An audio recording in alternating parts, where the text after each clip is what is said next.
اعوذ باللہ من الشیطان الرجیم بسم اللہ الرحمن الرحیم۔ محترم بھائیوں اور بہنوں، آج آپ کی خدمت میں بہت ہی کمال کا وظیفہ لے کر حاضر ہوا ہوں۔ تمام دوستوں سے گزارش ہے کہ ویڈیو کو لاسٹ تک ضرور دیکھیں۔ محترم بھائیوں، آج آپ کی خدمت میں سورت کوثر جو کہ بہت ہی پیاری اور بابرکت ترین سورت ہے اور قرآن پاک کی سب سے چھوٹی سورت ہے، جو کہ 30ویں پارے کے آخر میں موجود ہے۔ آج میں اس کا ایک ایسا وظیفہ لایا ہوں کہ 2 دن کے وظیفے سے انشاءاللہ تعالی اتنی رزق میں برکت ہوگی، اس قدر برکت ہوگی کہ آپ خود حیران ہو جائیں گے۔ مال و دولت کے انبار لگ جائیں گے اور رزق کی فراوانی ہو جائے گی، اور اتنا رزق ہو جائے گا کہ سارے رشتہ دار جو کل کو آپ سے پیچھا چھڑاتے تھے، آج وہ آپ کے آگے پیچھے پھرنا شروع ہو جائیں گے۔ یہ سورت کوثر کا ایسا خاص وظیفہ ہے جس کے کرنے سے ہر انسان مال و دولت سے مالا مال ہو جاتا ہے، عزت سے مالا مال ہو جاتا ہے۔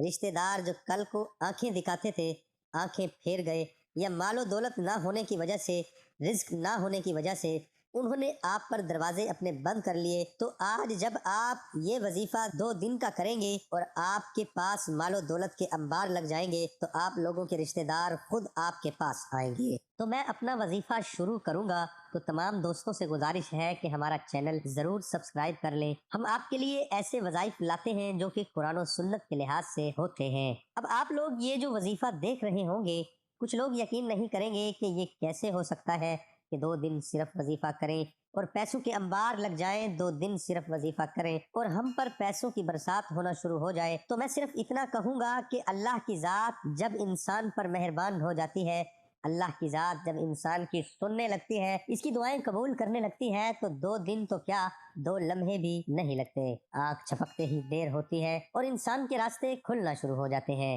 جیسا کہ دیکھیں، انسان پڑھتا ہے، تعلیم حاصل کرتا ہے اور اس کے بعد محنت کرتا ہے، ہر جگہ پہ انٹرویو دیتا ہے، نوکری وغیرہ کے لیے، جاب وغیرہ کے لیے، لیکن کوئی خاص کامیابی حاصل نہیں ہوتی۔ پھر اچانک سے کچھ ایسا ہو جاتا ہے کہ وہ انٹرویو میں پاس ہو جاتا ہے، اس کے آگے پیچھے دولت کی ریل پیل شروع ہو جاتی ہے، گاڑی بنگلہ ہر چیز ملنا شروع ہو جاتی ہے۔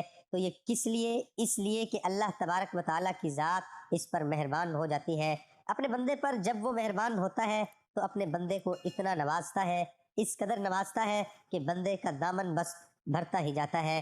تو رب تعالیٰ کے ہاں دیر ہے اندھیر رہی، یہ محاورہ ایسے ہی نہیں بنا، یہ محاورہ بہت ہی خاص محاورہ ہے کہ جب بندہ اللہ کی ذات سے مانگ مانگ کر تھک جاتا ہے تو رب تعالیٰ اسے ضرور ایک نہ ایک دن نوازتا ہے۔ جیسے انسان نیکیاں کرتا ہے اور نیکیاں کرتے کرتے اس کی عمر بیت جاتی ہے، لیکن سامنے کچھ خاص نظر نہیں آتا، کچھ ایسا نظر نہیں آتا کہ ہم یہ نیکیاں کر رہے ہیں تو کہاں پر جا رہی ہیں، لیکن جب انسان مرے گا، اس دنیا سے جائے گا، تو قیامت کے دن اس کے ایک ایک درود پاک پڑھنے، سبحان اللہ کہنے کے بدلے، اللہ کا ذکر قدر کرنے کے بدلے، جنت میں عالی شان اس کے لیے محل تعمیر کیے جا رہے ہیں۔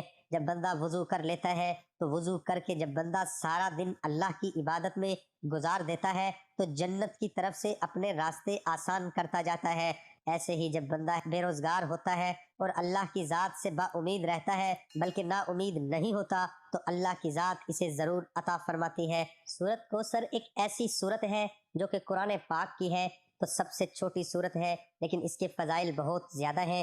لیکن آج جو میں آپ کو سورت کوثر کا وظیفہ بتانے جا رہا ہوں، ایسا وظیفہ آج تک آپ نے نہ دیکھا ہوگا نہ سنا ہوگا۔ بہت ہی با عمل صوفی رحمہ اللہ کا یہ وظیفہ ہے۔ آپ یہ وظیفہ اگر کر لیں، ایک دفعہ اس وظیفے کے کرنے سے آپ دیکھیں گے، اگر فوری طور پر آپ کو اثر نہ بھی ہوا تو دیکھیے گا آنے والے دنوں میں کس طرح سے اثر ہوتا ہے، اور آپ دیکھیں گے کہ آپ کے ہاتھ پیسوں سے بھر جائیں گے اور رزق اتنا مل جائے گا کہ آپ سوچ بھی نہیں سکتے۔ آپ کہیں پر گھر خریدنا چاہتے ہیں، زمین خریدنا چاہتے ہیں، کوئی پلاٹ وغیرہ خریدنا چاہتے ہیں، کوئی شاپنگ مال خریدنا چاہتے ہیں، کوئی دکان خریدنا چاہتے ہیں، تب بھی اگر آپ یہ عمل کریں تو بھی اس عمل سے آپ کو وہ چیز جو آپ چاہتے ہیں، من پسند، وہ آپ کو حاصل ہو جائے گی۔ تو اپنا خاص وظیفہ بتاؤں گا، اس سے پہلے میں ایک حاجت روائی کا آپ کو بتا دوں۔ سورت کوثر کا یہ وظیفہ پڑھیں تو 121 مرتبہ ہی سنا ہوگا، تو آپ کا جو بھی مقصد، جو بھی حاجت ہوگی، اس کو ذہن میں رکھ کر آپ نے 121 مرتبہ اس وظیفے کو کرنا ہے۔ اس عمل کو آپ نے صرف 1 مرتبہ ہی کرنا ہے۔ انشاءاللہ آپ کا جو بھی مقصد ہوگا، جو بھی حاجت ہوگی، اللہ ضرور کامیابی عطا فرمائے گا۔ وظیفہ مکمل ہونے کے بعد ضرور دعا مانگنی ہے۔ آپ نے نماز فجر کے بعد ایک تسبیح درود پاک کی اور درمیان میں 121 مرتبہ آپ نے سورت کو سر پڑھنا ہے۔ آخر میں ایک تسبیح پھر سے درود پاک کی پڑھنی ہے۔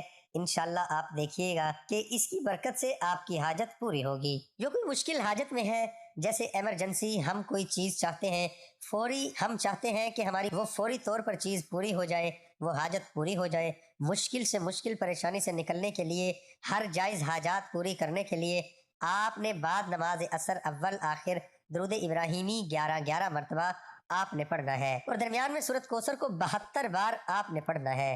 72 ٹائم پڑھ کر اللہ کے حضور نہایت عاجزی اور پختہ یقین کے ساتھ اپنی حاجت اور مشکل کے لیے دعا کرنی ہے۔ انشاءاللہ آپ دیکھیں گے کہ ایک ہی دن عمل کرنے سے آپ کی ہر جائز حاجت پوری ہو جائے گی اور ہر مشکل اور ہر پریشانی سے آپ کو نجات مل جائے گی۔ تو آج میں خاص وظیفہ لایا ہوں، آپ چاہیں تو اس وظیفے کو کریں، اپنی مٹھی بند کریں، جب کھولیں گے تو آپ کے ہاتھ خزانے سے بھر جائے گا۔ یعنی اس قدر یہ مجرب ترین عمل ہے۔ آپ نے کرنا کیا ہے؟ کرنا آپ نے اس طرح ہے کہ کمرے میں تنہائی میں آپ نے بیٹھ جانا ہے، جہاں پر کسی قسم کا کوئی شور شرابہ نہ ہو۔ مکمل یکسوئی کے ساتھ پہلے آپ نے 2 نفل ادا کرنے ہیں، بندگی اللہ تعالیٰ کے 2 نفل آپ نے ادا کر کے اس کے بعد آپ نے جائے نماز پر اپنے ہاتھ بلند کر لینے ہیں۔ تسبیح آپ نے جو کاؤنٹنگ والی تسبیح ہوتی ہے وہ اپنے ہاتھ میں رکھ لینی ہے، انگلی میں ڈال لینی ہے۔ اس کے بعد آپ نے بسم اللہ الرحمن الرحیم پڑھنا ہے، اور پڑھنے کے بعد آپ نے 100 مرتبہ یہ درود پاک پڑھنا ہے صلی اللہ علیہ وآلہ وسلم۔ پھر آپ نے انا اعطیناک الکوثر یہ آپ نے 100 مرتبہ پڑھنی ہے۔ پھر آپ نے 100 مرتبہ درود پاک پڑھنا ہے صلی اللہ علیہ وآلہ وسلم۔ پھر آپ نے 100 مرتبہ درود پاک پڑھنا ہے صلی اللہ علیہ وآلہ وسلم، اور اس کے بعد آپ نے یہ آیت پڑھنی ہے ان شانئک ھو الابتر، اور پھر 100 مرتبہ آپ نے صلی اللہ علیہ وآلہ وسلم یہ آپ نے 2 درود پاک پڑھ لینا ہے، اور اس کے بعد اللہ کی بارگاہ میں گڑ گڑا کر دعا مانگنی ہے، یا اللہ یا باری تعالیٰ سورت کوثر کے صدقے میں، اس درود پاک کے صدقے میں ہماری فلاں حاجت کو پورا فرما دے۔ اے باری تعالیٰ تجھے اپنے پیارے حبیب کا واسطہ ہماری فلاں حاجت کو پورا فرما دے۔ دعا ہے کہ اللہ تعالیٰ میرا سنانا اور آپ کا سننا اپنی بارگاہ الہی میں قبول اور منظور فرمائے۔ آمین ثم